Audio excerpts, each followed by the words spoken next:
Hey everybody, welcome to Experience League Live. Great to have you with us this morning.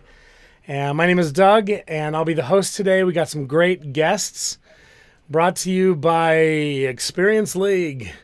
We're at experienceleague.adobe.com, where you'll find documentation and tutorials in the community and support, and it's kind of your one-stop shop for all things self-help. So go over to experienceleague.adobe.com to get all those great, wonderful things.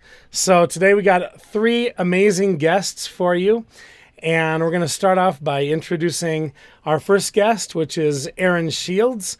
Aaron is the Principal Product Manager for Profiles and Segmentation. Come on in. How you doing, Hey. Aaron? You didn't know you were going to get a standing ovation. Congratulations. That was lovely. Yeah, it was great. Yeah. Okay, Aaron, tell us in 14 and a half seconds what you actually do from day to day. No, I just put out fires and argue with people. That's basically what I do. Okay. No, day to day is super fun. So my team looks after, like I said, the profile and segmentation experience. So how do we build that? How do we make it better? Get feedback from customers and our internal folks that use it as well, and try and just produce the best experience possible in that realm. Super cool. Nice. Okay, we're coming back to you. Let's get everybody on board here. Next, we have Yaya Wang, who is a senior product designer. Welcome. Hello. Yaya, how are you today? Good. I see that, you at least have some plant life in the background, unlike Aaron. No. Pretty Spartan over here. Yeah. Who decided to, we're taking his mug shot against the whiteboard there. So this is how you tell who's the designer and who's the PM. That's right. Totally. Okay. Yes. Yeah. Tell us your day. We'll give you 17 and a half seconds to tell us your day today. Yeah, so basically, well, I guess the very bare bone, I draw a lot of boxes and I write a lot of spec to tell Aaron and Andres what to do. So that's kind of what designers do in general. We design and plan how the product should look. Of course, we test it with the users, and then we collaborate with the PA engineers and build the best product we can. Awesome. Yes, and so you were or at least one of the main designers of the segment builder that we're going to talk about today. Mm-hmm. Yes. Awesome. Okay, let's bring in Andres Monroy. Here we are. Hey. I saved the air horn. For you. I love it. Andres, I'm sorry I didn't introduce you as an engineering manager. So, yeah, that's why you got the air horn. Manager is in your title. Oh, okay. That's what it is. Yeah. So tell us what you do, Andres. So on the engineering side, managing, although with the segment builder, I was a developer at the time, so I was a little more boots on the ground. But pretty much my day-to-day remains mostly the same as it's been before, right? Working with Aaron and Yaya and others like them, and trying to figure out what can we do with the time and resources that we have, right? That's always kind of the main decision, right? It's like we always want to do big things, but we only have a limited amount of time, right? So figuring out what the best option is and going forward with that. Yeah. So Aaron and Yaya get to decide what they want, and then you're the one that gets to somehow make it happen. I'm usually the one telling them, no. No, I'm really glad you've got all of us on the call here, Doug, because this is kind of a dream team in any product organization, right? You've got the product manager saying, let's make sure we're solving the right thing, the right problem. You've got the designer that says, okay, let's make sure that it's actually that it looks good, that it's not a complete disaster from a user experience standpoint. And you've got the engineer saying, yeah, let's make sure that it is possible to do. Yeah.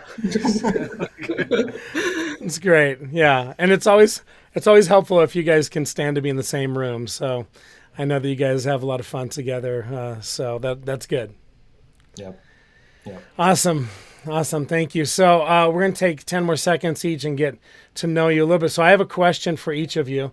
So I don't really have a button. So the closest thing I had was the barrel of monkeys.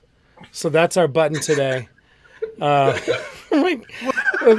For my grandchildren. So that's what you get, the barrel of monkeys button today. So Aaron, your button, your question is boop, boop, boop, boop, boop. What is the coolest place you've ever been, visited, traveled to? Coolest place I've ever been. I'd have to say probably like Thailand, Cambodia, like Angkor Wat. That was super cool. Wow. Okay. And how long did you get to spend there? We were there for about a week, and it was awesome. Elephant-based transportation is super cool. Nice. Nice. Elephant-based transportation. Yeah. I would say pictures or it didn't happen, but I've already seen the pictures, so we will take your word for that. Of course, there's always Photoshop, but we won't get into that. Okay, Yaya.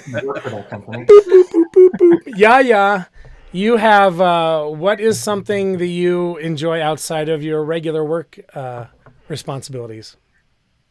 Actually, I really like designing T-shirts for the team I work with. So look at I you actually guys. designed one for our team. I feel so cool. I'm the outsider. I feel it, but I've got the are. Experience League Live, so had to, yeah. Look at you guys. Well, nice work. That's a good looking T-shirt. Very nice. Thank you. Andres. Okay, here we go. Boop boop boop boop. When you were little, what did you want to be when you grow up? Besides engineering manager, Daddy, I want to be an engineering manager when I grow up. Yeah. I wouldn't have necessarily said engineering manager, but definitely something in the engineering space, right? No, but it was absolutely like 100% astronaut, right? Since I was little, I was always drawing about space and things like that. I wanted to work at NASA. Along the way, I kind of got lost. I didn't really rediscover STEM until like my late 20s. So, but yeah, it was astronaut. And so I'm still in engineering though, and I love it. That's good. That's good. But on Earth. Just too tall to whatever. be an astronaut, though. Whatever, on Earth. It's more like a hobby, right? If I were Jeff Bezos, I'd be, part-time astronaut. I wanted to be an astronaut as well, but there was a weight limit. So there's only so much that can be pushed out into orbit. So they're like, all right. Or Doug.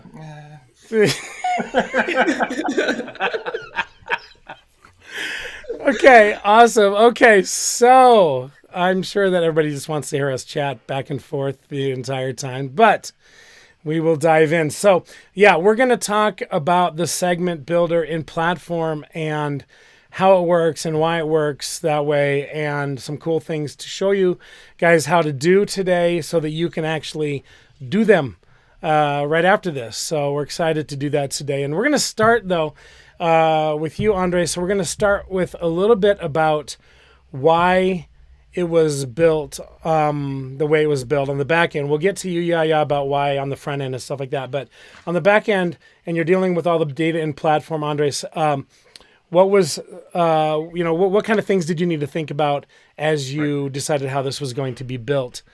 And let's start with that. I don't know. Do you want to kind of have the UI to show? Let's do that. Let me move over to screenshot here. And here we are in platform. And I don't know if you want to show anything else there, Aaron, as you drive kind of for Andres. Yeah. Go ahead, Andres. Yeah, sure. And so honestly, I could straight up talk about all the engineering for an hour. It's super fast. Oh, look at the time. Oh, I know, right? Everybody else doesn't care about the cool stuff we care. But anyways, no, but in all seriousness, there were some really cool things that we discovered along the way, right? As we were developing this, as we were trying to figure out, okay, there's some really complicated things happening on the back end. Obviously, we don't want to be exposing that to the user. We want to find ways to make it simpler for them, not require a degree from them to use this thing, right? And one of the biggest, I'd say, or most valuable abstractions that we discovered along the way was being able to to kind of differentiate your data into two types, right? And that's attributes and events, right? What you see here. And what that means is everyone, we kind of bucketed all of our data if we're looking about a person or about a thing, any kind of entity, into two things, right? We have your attribute data, which is kind of what we call it, right? It's your record data, all the characteristics that describe a thing, in this case, like a person, right? What are the things that describe a person, right? It's their first name, their last name, gender, email, etc. All these things that don't necessarily change over time, but describe you as a person, right? And maybe, you may have your birthday or something like that in there as well, right? But then there's this other type of data that is related to a person, but we can treat it differently, right? And that is your event data, what we also call time series data. These are all the behaviors that person went through. And and what we're doing there is capturing specific moments in time, right? So it's like, okay, they checked in, or they logged in, and then they viewed a product, and then they checked it out, and they purchased it. Or guess what? They forgot to purchase it, or they left their cart abandoned, things like that, right? It's all these specific things that a person was doing that don't necessarily describe them, but it does describe their behavior through the platform or through their digital journey. Yeah, and like you say here, has a timestamp on it. Always kind of, has a timestamp when they did something. Yep, it's when they did something, right? And there's obviously all kinds of extra stuff that comes with that, right? When you purchase, we want to know what were the things you purchased, what was in your cart, what wasn't in your cart, that kind of stuff, right? And you'll see as we go later on how that manifests in the UI, because not only was it really useful from the back end, but we realized, hey, thinking of data like this is actually really easy for everyone, not just engineers. Right. And so you'll see in Yaya's designs how that evolved over time. Cool. Very, very cool. Let's go, Aaron, over to the UI, and let's take a look at how that sort of panned out in the UI. So I'm going to go just... Do you want to talk about how it evolved, and have Yaya talk about how it evolved to the current state now, or do you want to show it and then talk about how we got here? Yeah, let's do let's do just a quick tour so that everybody knows what we're talking about. Perfect. And then we can talk about kind of how we got there. Yeah. So this is the segment builder in platform. Nice. Super, super cool interface. You'll see over on the left, this is where we get our building blocks from. The centerpiece here is where we actually build this. And look at this cool animation Yaya made for us. Like, what do? Oh, look, I do this. I just drag stuff in and stuff gets actually built. I don't want to take the credit, but some other designer did this and I stole it. Okay. All right. It's shared across Adobe design. That's right. There you go. Anyway, super slick there. Over on the right, you got a little right-hand panel. You can add data like, your name and the name of the segment and a little description, but you also get this really cool estimator wheel. So as we start to build stuff, this is a demo instance, so it's not going to be quite as exciting as it will be when you're an actual customer using it. But you'll be able to see that wheel pop up and show you about how many people meet that segment qualification criteria that you've put in the center. So you got building blocks on the left, canvas in the center, and sort of a gut check UI over on this right-hand side. Nice. And I see that you've got over on that left-hand side on the building blocks, you've got your attributes and events that Andres was just talking about. Yep, exactly. So since those are sort of the basic building blocks, you can expect like that. That's really what we're doing, right? We're using the attributes sort of as an Uber filter, and then the events. We'll show you the cool thing about events here pretty soon. But I don't want to steal the Yaya's thunder. Let's talk about how we ended up where we are now. Yes, let's do that. Actually, feel free to build like a simple one because I think that will give user the viewer. Let's do that then, Aaron. Let's do an attribute. Let's do an attribute one here. So let's just check. Let's just grab like an email address, right? So I want someone, let's just say with an email address at all. Okay, so I just drag that rule in. Super easy. Email address exists. And then I'm just going to go over here and tell this thing to go. So I'm going to say, all right, let's get an estimate here. Mm-hmm. And because this is a demo instance and it's super small, we got 134 people, 61%. Nice. of my total, which is 219 profiles. So we're really breaking. We're big data over here with Yeah, 219 yeah. This is people. big data. Yeah, But that gives you the idea, right? So I've got yeah. 134 people with an email address, and I can even check really fast and just get a sample of some of the people that are coming up here. And sure enough, like there's all the email addresses there. So that's kind of a Okay. nice way to be like, okay, Okay. yep, View and I'm going in the right direction. you had view and hide profiles over in the right there. Yep, Yeah. yep, just like that. Yeah. Okay. Cool. Now you went pretty quick there, so we're just gonna talk about it a little bit more. Where when you clicked on attributes, then you kind of had to know, I guess, where that item was in your schema, right? You had to kind of know Good where to point, go, Doug. right? Good point. So there's two kinds of people, right? Those who know their schema, Those who and like those Neil who do Diamond not. and those who don't. Yeah, totally. And you know what? If you don't know, that's totally okay because our search is awesome. Right? You see how I typed in email right here, and then immediately I get a couple of email like actual fields. And if I'm not sure where they live, or like this one, for example, it looks like it's kind of buried in my schema a little bit. And so if I want to see more about what's in that thing or where it actually lives, I can Nice. just click this little bar graph icon Okay. here. So that way Right. I know, okay, email format, okay, that's probably not what I'm looking for. Let's look at personal email. And there's the email address. Yes. And of course, I don't have summaries for all of the random emails that are in there, but that'll tell me, okay, I'm in the profile, I'm in personal email, and I'm in the address. So whether you know your schema or not, it should be really, really easy to pull up what you're looking for. Okay. The guys did a really excellent job on that search feature. Okay. Okay. That's awesome. Okay. Yaya, are we approved to have you show us how you got here now? I am debating if we should show the events. Oh, the events. Okay, and let's do then that. I can So jump let's in. add one event to this, Aaron. You have this, you've broken down to people who have email. So it's like, well, what I want to do, I want to, send an email out to these guys. So let's start with the people who have them. But in order to Right. narrow that down to only a certain number of people, we're going to maybe say somebody who did something, right? Yeah, okay, let's choose a did something. And you'll notice this is kind of cool, right? Like you'll notice as soon as I go from attributes to events, watch what happens to this attributes canvas in the center. I click on events and look, it's still here, but it's automatically collapsed so that I have the most space possible here to start building events.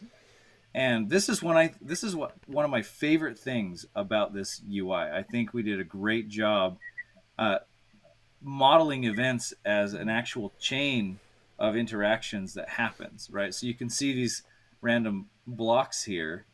I can drag one or two or even many different events into a sequence and say, this is exactly the chain of events that I'm looking for. And that's pretty unique to our platform. That's something that's really hard to do in sort of a traditional, document-based or attribute-based segmentation engine.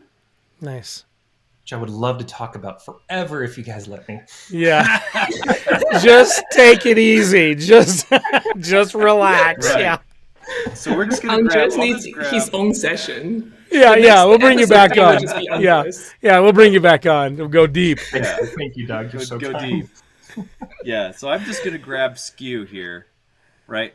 And this isn't Okay, necessarily yeah. an event. This is actually an attribute of an event. So you'll notice when I drop this in, the card says just any event, right? Some Like generic anything event. that happened, anything that where happened there's with a that skew, skew. Okay, got it. right? Could have been And, a product view, could have been a purchase, whatever. Yeah, exactly. And if I want to get more specific, I can. But let me just show you really quickly how this specific thing works. So, like, let's say I've got a specific SKU, ABC123. That's the one that I want to target. Like, I want anybody with an email address that has seen ABC123. Then I come over, hit refresh estimate, and now I'm down. So I went down from high 60s to 25 profiles. And so now I'm looking at people who have both of these things. So I've got attributes in the top, I've got my event chain in the middle, and I've even got a cool little decorator here where I can add more detail to a specific event. So I can get this progressive disclosure model is pretty cool because I can get down into the details for specific segments, or I can stay kind of high level and say, okay, but I'm really just looking for, specific types of events, right? Like I want people who, let's say they viewed a product. So I'll go down and I'll say product view. And then let's say that they started the checkout process. So I'll scroll up here to checkout. Thank goodness these are alphabetical. Okay, And and you then, dragged it right to the side of it, so it would make it part of a so chain. now I'm saying like this, and then this, Okay. and then let's say purchase. So here is Nice. an entire like journey that I want a customer to go on, right? And if I'm looking for everybody who did this one and this one, but not this one, right? So people who are close to making a purchase but just didn't quite make it, then I can just choose the purchases event and say, okay, I want to exclude anybody who actually made the purchase. And just like that, I've got, now I've got everybody that I care about that did the product view, did the checkout, started the checkout, but didn't actually make the purchase. So super cool there. Yeah, very cool. And it looks like you also have some time parameters, both as a whole process and between steps as well. Yeah. So because we're talking about chains of events, sometimes the amount of time that goes by is super important. So I can choose to, add buffers. I can say let's say after an hour, but also within 2 hours or something like that. So I can get really specific. I can even get down to the minute. Yeah, nice. If I want to. Right? We don't want events. We don't want people who saw the product and put it in their cart right away. We don't want those people. We want to wait. We want to make sure that they thought about it for an hour. Yeah, exactly. Like we want pragmatic purchases. I mean, that's right. Right. That's who we want. Pragmatic purchases. That is who we want. That's right. Real thinkers. There we go. Okay. Pragmatic purchase prospects. We're good. Okay. That's great. Nice. Pragmatic purchase prospects. Very nice. So and then you were saying like I can choose an entire window too. So if this is time sensitive and I want the entire thing to have happened in the last say in the last 3 days, then I can add that sort of bracketing time window as well. So nice. A lot of fine-grained controls over exactly the type of experience that I want to produce. Both the kinds of events that happen, the order of those events, and even the time that goes by between them all. Nice. Okay, awesome. I am going to look here in the comments. I know that we have a question here. Here we go. I'm going to add one from Ben here. Oh, from Sweetie Singh. Does this data get auto-picked from other integrated tools? Who wants to take this one? I could take that one. Auto-picked from other integrated tools. I'm going to take a guess at what you're saying there. So one of a part of the abstraction that we have in the segment builder, and really in segmentation, AP in general, right, is we stitch all of this data together as a single view. So I'm assuming it's how do you get all these other there's lots of data sources, right? How do you build off of all those different data sources, right? And that's kind of the beauty of some of the engineering that's happened here is by the time you get to segmentation, it's all a single view of your data, right? You don't have to think about like, oh, but this one came from CRM and this other one came from like, some other analytics tool. And I need to kind of figure out how the two work together. By the time you get to segmentation, that's been figured out for you, or it's being figured out automatically for you on the back end, right? So a marketer or really anyone who's using the segment builder doesn't need that kind of technical and domain expertise to be able to build a segment, right? They could just be like, okay, I know the person or the group of people that I'm after. I'm going to describe them and describe their behavior using just more generic or more abstract attributes, right? Without having to worry about where they came from. And then move on with the next step of my flow, right? I think it's honestly a big win, right? Now that it's there, it's like, well, why doesn't everything work this way? And right, and it takes a lot of work to get there, but now that it's there, it's like, okay, this is awesome, right? Yeah, Yeah. that's really cool. Yeah, I mean, I was going to ask you, yeah, Andres, I was going to ask you about, when we have these two canvases, how do we know that? How do we know and make sure that these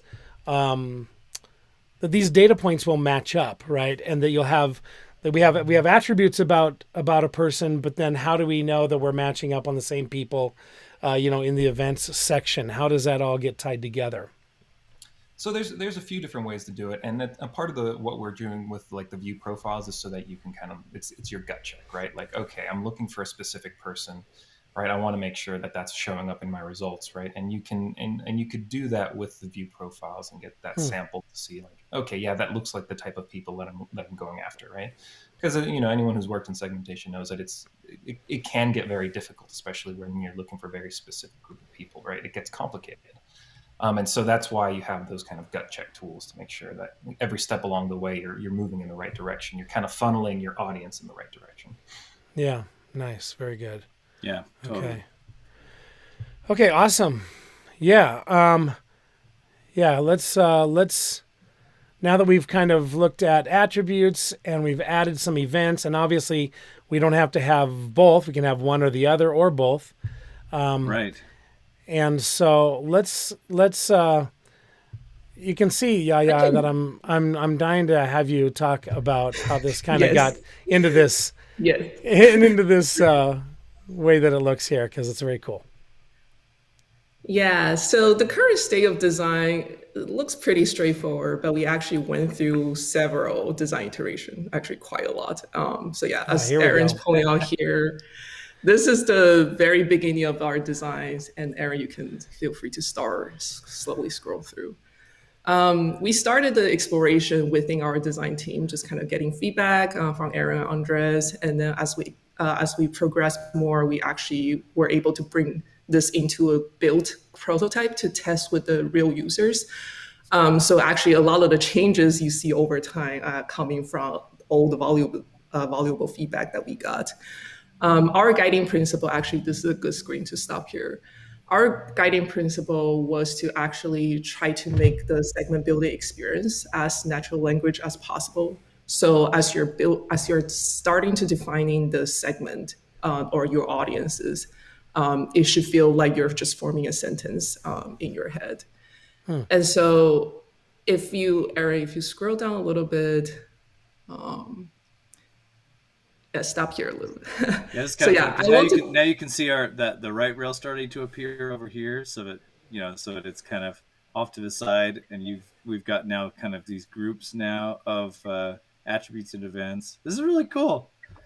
Yeah. And so, yeah, like as you're calling out here, actually, our initial design for events was actually using the same pattern as the profile. So basically, we're representing both data types in the same manner.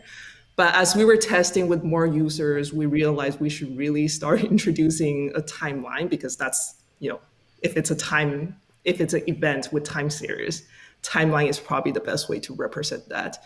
So if you scroll down, which is very close to the current state of design. Yeah, I like that too. That's fun. And that's basically Is that what the emotion. Yeah, what you felt like this whole journey. Yeah.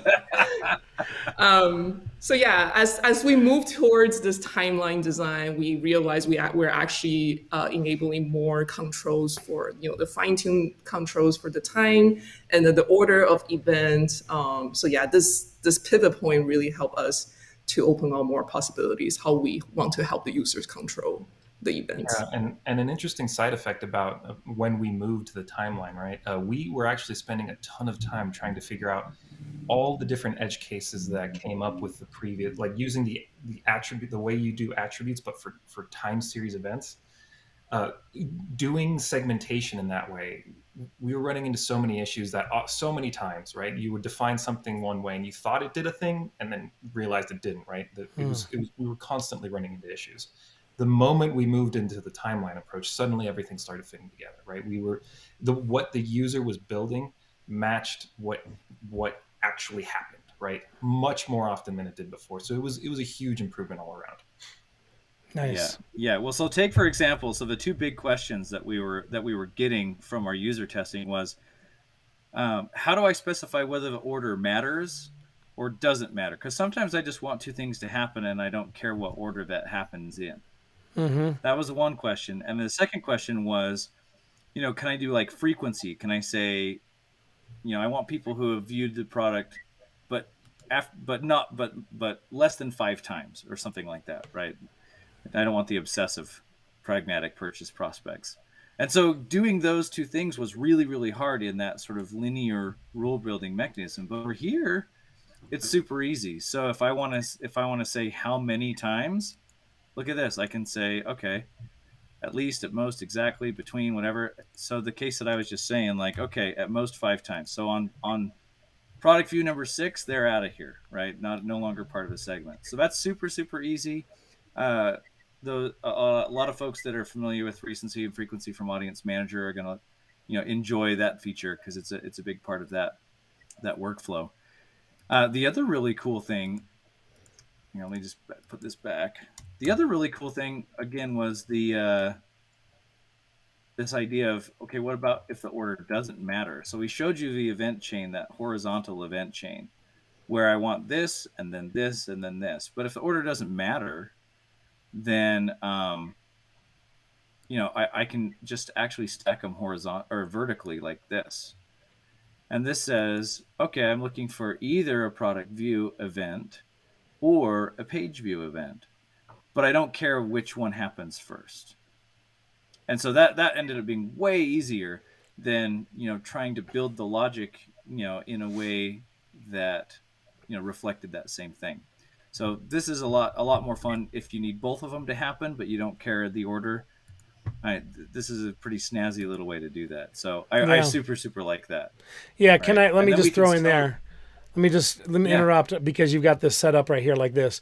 Because when I first saw this, I mistakenly thought that like when you had those lined up vertically like this, that they had to happen on the same hit, right? Like whatever you had in the first box and the second box, in this case, a product view and a page view, that had to happen in the very same hit, because in a timeline, if it's lined up like that, sometimes you think that, but that's not the case, right? It just means, like you said, that the order doesn't matter. And in this case, they both need to happen. Right. And so that's what's happening here, right? So each box, each card that you see is effectively a hit, right? So that's kind of a nice part of the abstraction because it matches what's going on. Right. So here it's like, okay, a product view hit came in and a page view hit came in, and I don't care. And as long as one of them came in, then qualify. Right. And also the beautiful thing is you can continue this chain of events. Right. So or this journey where in this case, okay, I'm looking for a product view or a page view, and then they did something else. Right. Trying to define that in our previous way of rule building was to say difficult is a massive understatement. But here it makes so much sense, right? And it translates really well from user to execution. Nice. So Aaron, you've been building this out. So this, in this case, they had either one of those. Yep. And then after that, go ahead. Well, and you can kind of see, like visually, okay, I can take this path, or I can take this path. Yeah.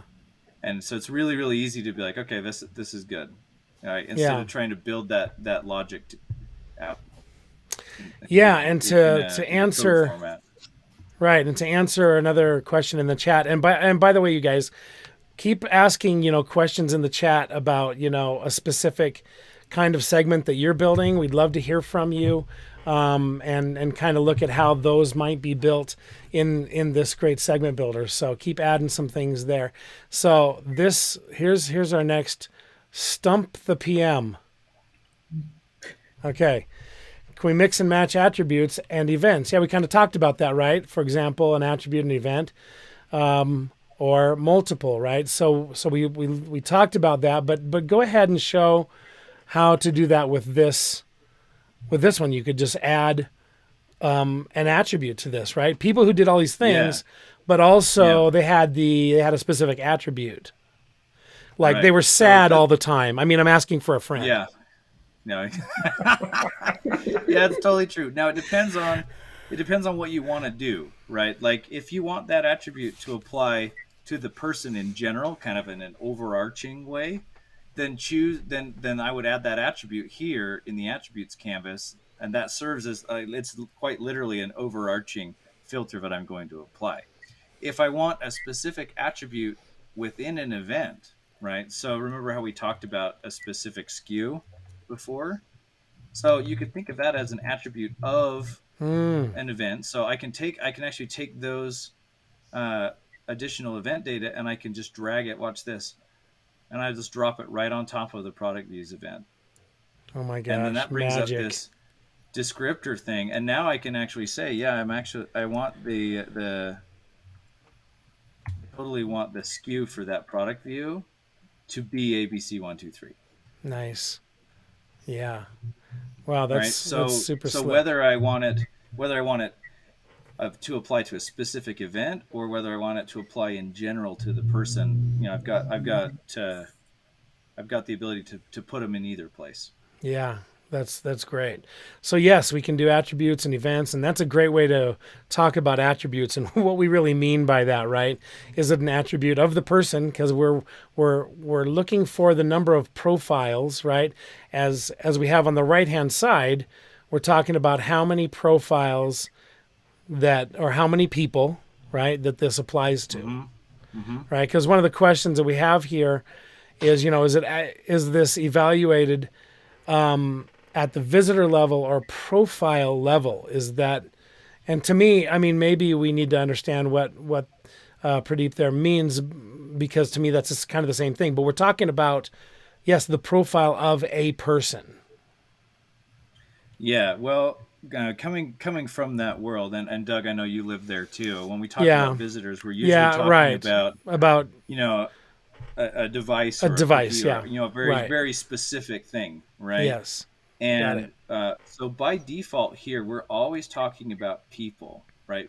So when this segment evaluation happens, we're taking all of those, fragments or bits of profile information we have about a person, and we're using our identity graph to stitch those together dynamically. So Yeah, if I have web stuff that I do on my computer, and then mobile stuff, and then I call in, to a call center, by default, I'm going to be the real time customer profile is going to stitch all of those together and look across that entire event chain.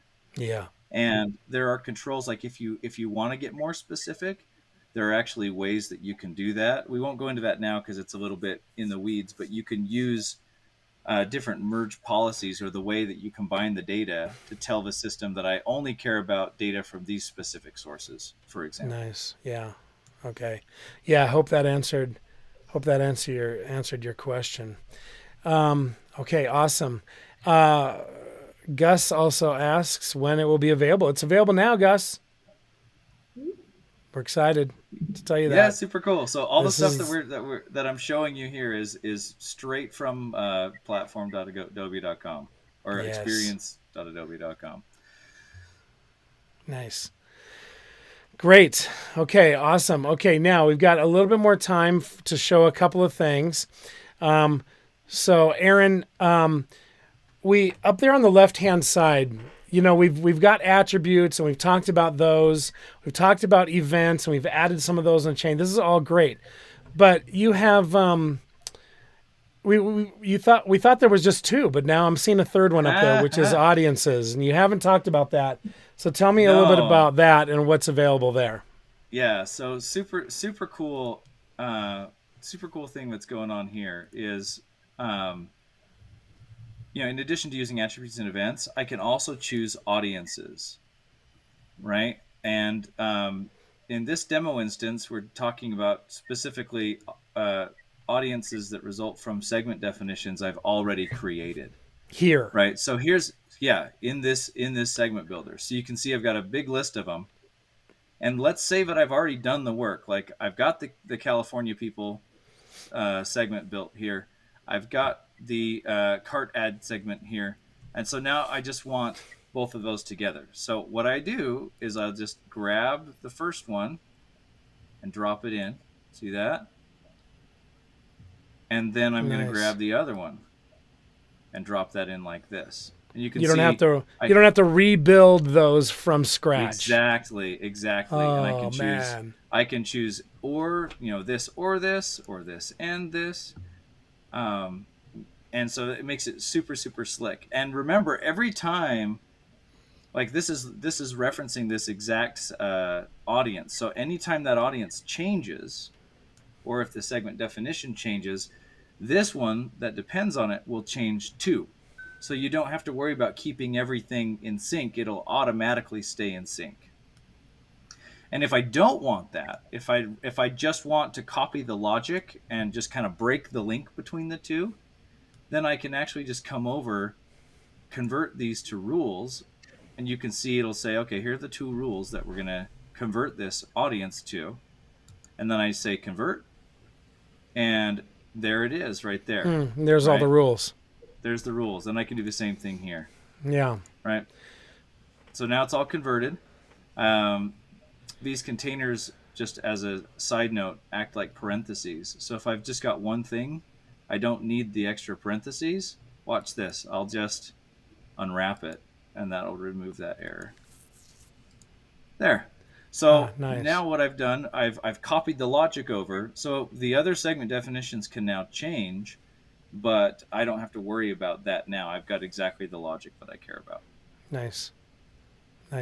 So as you're going through this, I'm thinking about also the fact that we can use like one of the I'm losing my mind here about what it's called, but the data ingestion, for the segment ingestion from other tools, right? So for example, if you bring a segment, so not just the raw data, but if you bring a segment that has already been defined, like in Audience Manager, you just had platform segments here, but since we can bring in segments that have been created in other tools and bring them in as a segment, they can be added here as well. And so if you've already created those and brought those in, then you can add those here as well, with the caveat that you can't break them up like you just did. Is that all? Did I lie? Right. Is that all correct? That's totally good. I might modify your verbiage there a little bit. Okay. Like if I'm talking about just bringing the people in, right? That's really what we're talking about.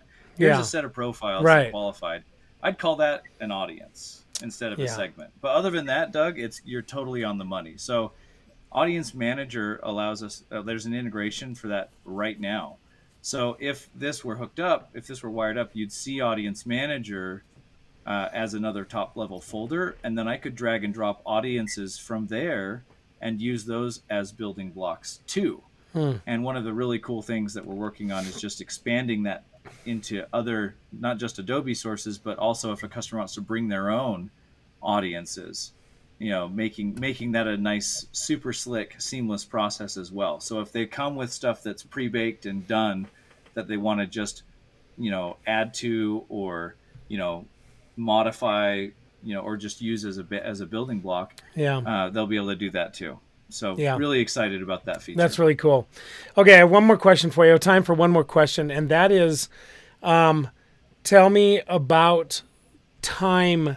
And when we're looking at segments in a lot of segment builders, there's time associated with it, like within a certain time period, etc. And I know that you've got some things there that are time based, but overall, from a data perspective. And here, let me kind of put this question up that's in the chat here, because I hope that I'm getting this right, because this is like, just is over a lifetime journey or particular time period. I guess I want you, one of you to kind of talk about how does the time data, is this only within a specific time, or is this all data for that profile for all time? I could take that. Take that. Go ahead and take that, Andres.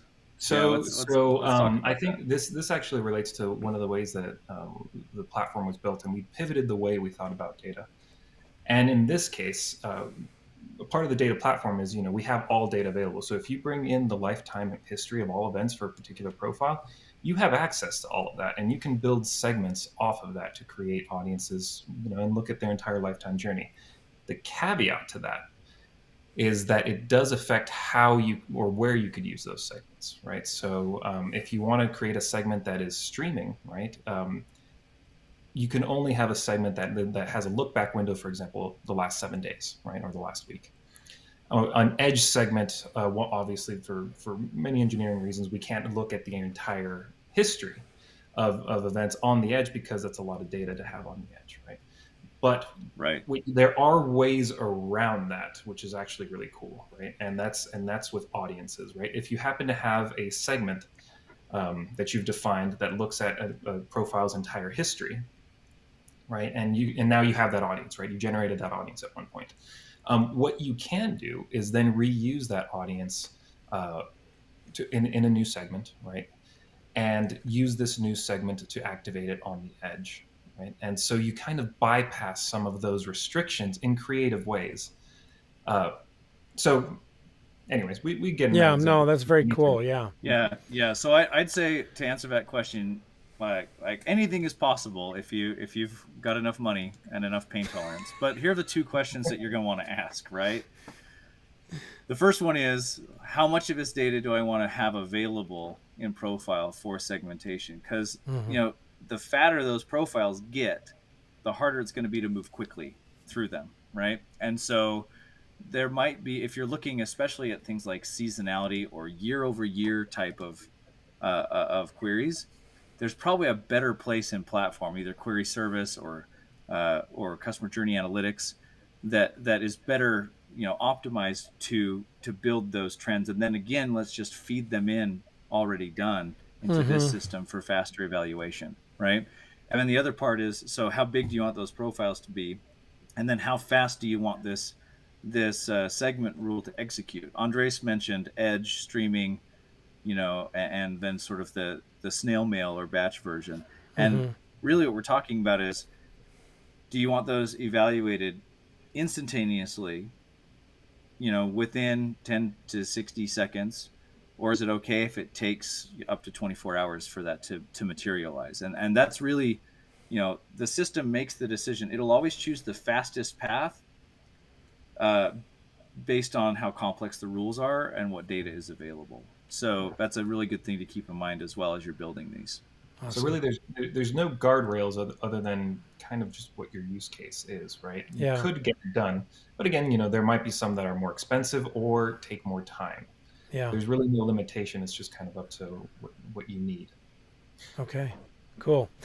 Well, like you stated, Andres, we could talk about this for a long time. So we're going to cut it off today, and we assume that somebody's got something else to do. Oh, we have one more thing. Sorry. Yeah, I want Aaron to show off our keyboard control design. Oh, let's do that real quick. Okay, yes. That's another great example of design engineering working together to make sure we can accommodate all types of users.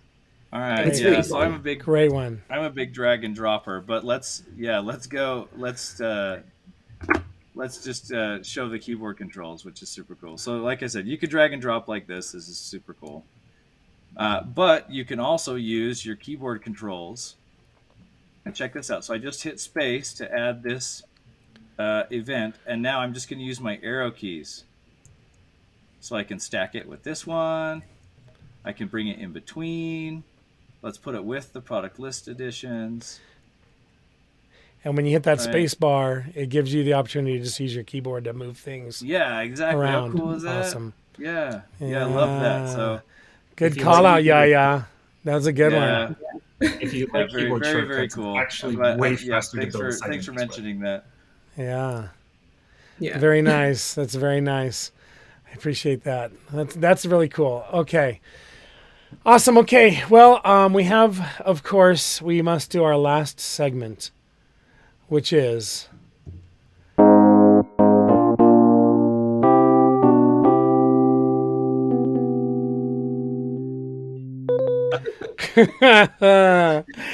and Andres has volunteered to don't know be about that.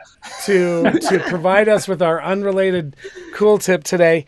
And Andres, we'll give you a second to tell us, your background with. You got 10 seconds to tell us your background with Taekwondo, right? Taekwondo. Yeah. You, So yeah. yeah, I've always been big into fighting and the martial arts and things like that. And so I've been, or like I was in Taekwondo for about 14 years. Nice. And when I was older, I competed a lot. I won several state championships. I won national championships. And throughout that time, I also taught self-defense, right? Because might as well do something with these skills that I've accumulated, right? Nice. And other people find those serious. interesting. Yeah. So yes. So okay, national championships as well. So with all of your knowledge of Taekwondo, we want you to teach us today the best self-defense tip that you have with all of your knowledge. Okay. It's by far my favorite one because not everyone expects it. Okay. But honestly, if you find yourself in a situation where you need to defend yourself, there we go. Everybody get room. Get some room. Probably several mistakes you already made because you're in a position you shouldn't be in. But by far the best thing I've ever discovered about self-defense is, here we go. Right. So you've got your adversary in front of you and everything, and they're like threatening you, and you look around and you're like, okay, I know what I need to do. Right. You stand firm. Yeah. And then you turn around and run. Run away. Run away. Because if there's one thing I've learned about fighting is you never know how it's going to turn out. Right. There's one, like, no matter how skilled you are, you just never know, especially in a street fight situation. There's just so many variables that can go wrong. And no matter how well trained you are, you just never know how it's going to go. Right. So unless you want to be there, run. Okay. I think we're gonna call that company that says, how to survive any thing. We'll get you on that calendar for how to survive a street fight. Run away. Oh yeah, and it kind of comes from another self-defense tool because people will learn how, like, knife defense and things like that. Every single knife defense teacher will tell you the first thing: don't get in a knife fight.